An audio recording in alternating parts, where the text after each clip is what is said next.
What's up, guys? Thanks as always for supporting the show. It would mean a lot to me if you would take a second to scroll down and hit that subscribe button so you don't miss any more of our videos.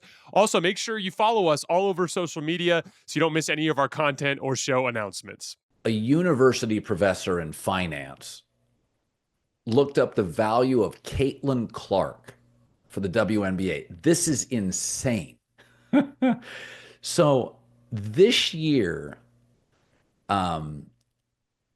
last season in the WNBA, Caitlin Clark was 26.5% of all economic activity as a rookie on the worst team in the league when she entered it. So now she has an 8-year, $128 million deal with Nike. So, you know, she's going to eat. Merchandise in the league went up off a rookie from a Midwest-based school on the worst team in the league, 234%. But here was the one that struck me. So before she got there, the Indiana Fever, the valuation of the franchise was $90 million. Remember, they play a short season. It's not like the NBA where it lasts like 6 months. After playing, 40 games, the valuation of that team now is $340 million. She is almost... That's what NBA teams were selling for 10 years ago, Colin. She has quadrupled the value. And I was talking, I was with a group of friends tonight at dinner, and people that didn't know the WNBA were like asking, well, why? Like, what does she do? And we said, well, she makes passes and takes shots that nobody else in the sport does. So she's a bit of it's like when Tiger Woods came on the tour, like he drove it further. Long putting was better.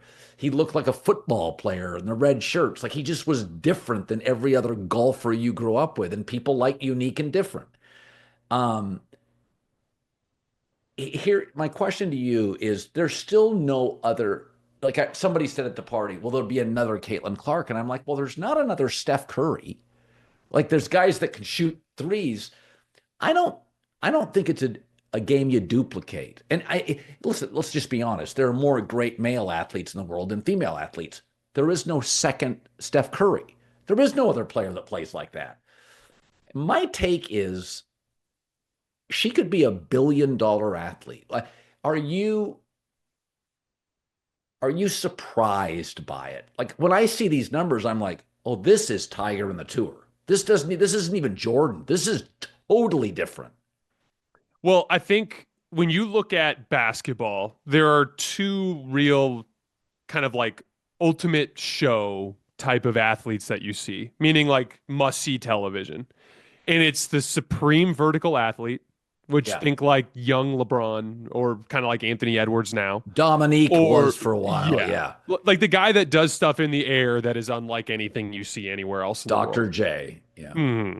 And then the second piece of it is just unbelievable shot making. Those are the two things. Those are the two things that like really bring eyes to television. To take it a step further, there are two types of basketball players that I think are far and away the most winning impact in the current game of basketball. It's the big, strong playmaker. Think LeBron, Luka, Jokic. And it's the indomitable shooter, which there's really only been Steph. I think those two types of players are the players that give you the best chances to win basketball games in the modern world. Now, what makes it fascinating to me, because that's what Caitlin Clark is. She's a different type of player, and she can do a lot of different types of things, but she's essentially bringing a Steph Curry-like basketball impact to the WNBA. It's really this simple. If you can shoot the way that she shoots, or the way Steph shoots, and you can perpetually be in motion, running around, inevitably, there is an overreaction to your shooting ability. And we see this all the time with Caitlin. Just like you're going to see Aaliyah Boston get nonstop easy buckets in the mid-range or rolling to the basket because every time she sets a screen for Caitlin, her defender is stepping up to guard Caitlin.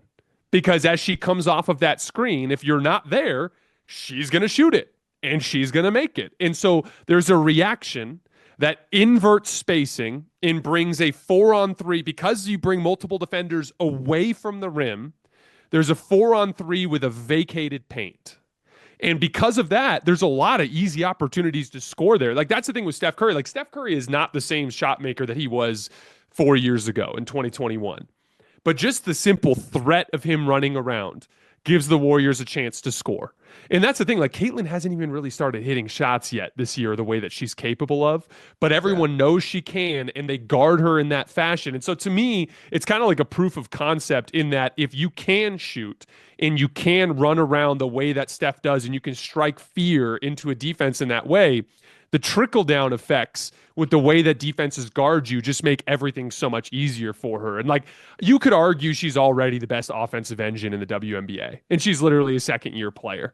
And she still has so much room to improve. Like she still struggles with ball pressure. She turned the ball over too much Yeah. against the Yeah. Liberty the other night. She still has a little bit of an issue where she kind of crossfires across her face, which makes it so she can only shoot going left. She needs to build it out so that she can shoot running to her right as well. But like judging by her psycho competitive attitude, she's probably going to figure that stuff out in the next year or two, and then she'll be the best player in the league. And so, like to me, it's just she fits the mold of one of the most impactful types of basketball players you can be today, which is the deadly movement shooter. If you're a deadly movement shooter, it just opens up so many things for an offense. And honestly, I think she's must see television, Colin. I've watched all four of her games, and I'm in my busy season. Like you'd think I'd be taking a break. But my wife said to me the other day, she's like, "You're watching more basketball." I'm like, "It's Caitlin Clark. We're watching more basketball. Come over here. Let's watch Right. this." Like she's incredible. And she doesn't always get the consistent great star whistle. I mean, I think they're still kind of figuring out how to officiate her, right? Like I've said this for years when I covered Shaq and went to Shaq got fouled more than anybody I've ever seen. I mean, it was insane. People bounced off Shaq. Jokic complains constantly, like people are bouncing off me. She doesn't quite get as favorable a whistle as you think. So I think Neither I'll does give the Steph, too. That's the funny part. well, and I think I will give the WNBA credit.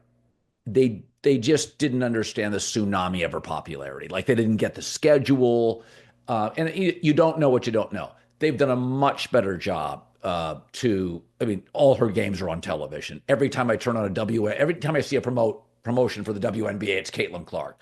So but I do think there's a process on, you're an official. You don't want to give her too favorable a whistle because the players in the league all resent her to some degree. She's getting all this attention. And I will say this. I've defended the WNBA with this. Baseball and the WNBA feel ignored. The NFL and the NBA and college football, they get a lot of press. And baseball always feels like, hey, we're America's pastime. So they're very insular, sometimes very provincial. And the WNBA similarly, you don't pay attention to us. So there's part of it like I get. Like they sort of resent this one player. Nobody talks WNBA. They do, and it's all her. I remember when Tiger was 18, 19, 20 years old coming onto the tour, there were a lot of people in golf that were like, could you talk in your sportscast about anybody other than Tiger Woods? So she's not. Bryce Harper came into baseball. He fought with an own teammate in the dugout because it was like, oh, everybody wants to talk to. So I do defend the WNBA is that I get if nobody paid attention to you for 26 years and now they do, and they feign interest in the rest of the league. What we all care about is Caitlin. So the animosity built up by players, I give it a little bit of a pass. I think people are spending too much time on race. It is what it is. There's a million platforms, a million opinions. But I don't know. My take is they're still in the adjustment period with Caitlin. How to market, how to promote, how to officiate, how to defend, and it's just fluid. That's what it feels like to me. I think that like when I see the complaining, like I saw some players complain and some members of the media complain that she was on TV so much. And let's just take fairness and just put it to the side for a minute. Like even with Nike and giving Caitlin a shoe, like set that aside for a minute and just focus on her being on television. Okay. Her being on television brought my eyes to it. I didn't watch the Yeah. WNBA. I have grown to really enjoy watching WNBA basketball, even when she's not on. And Yeah. they're like Nafisa Collier became one of my favorite basketball players watching her in the finals run last year. And what brought me to the television was Caitlin. So, like, let's say that the league came out and they're like, every Caitlin Clark game's on national television. Like, that's just what we're going to do. Deal with it.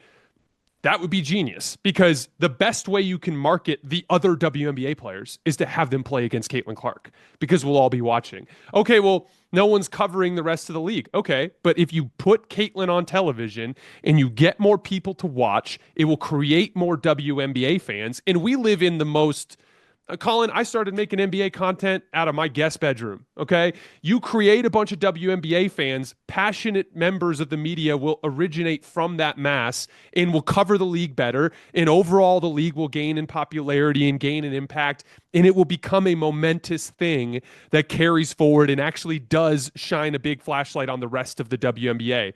Caitlin Clark is the vehicle with which to Yeah. microwave that, to Yeah. accelerate it, and to move it into a fast track towards what could be a bright future for the WNBA. It's great basketball. It's genuinely great basketball.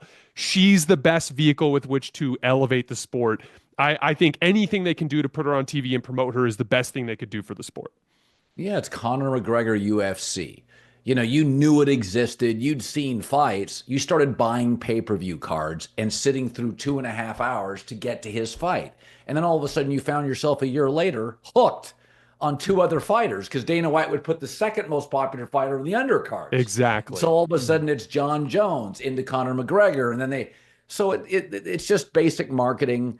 And I've said before, I do think the WNBA women's basketball, and I said this years ago on FS1, probably 5 years ago, the sport was getting better. The women were, several generations of women were encouraged to play basketball and to be athletes, and nutritionists came into the sport and better trainers. There was money in the league, so they had better training, and the players were getting better. But it takes this. Listen, it took Magic and Bird in the NBA to take a league. There were some financial problems. So it's not like a gender issue. I mean, I think Conor McGregor's erosion as a fighter has hurt UFC. It doesn't feel as urgent, and that's already established. And we all know that Michael Jordan left once Magic, Bird, and Michael had driven the league up. Michael left, the ratings dropped 50%. So this stuff outside of the NFL, it's all cyclical. It's all Yep. market based. It's all star based. And it's just the WNBA, was waiting for its first tiger. And golf's probably had four in my life. Jack Nicholson, Arnold Palmer, Tiger.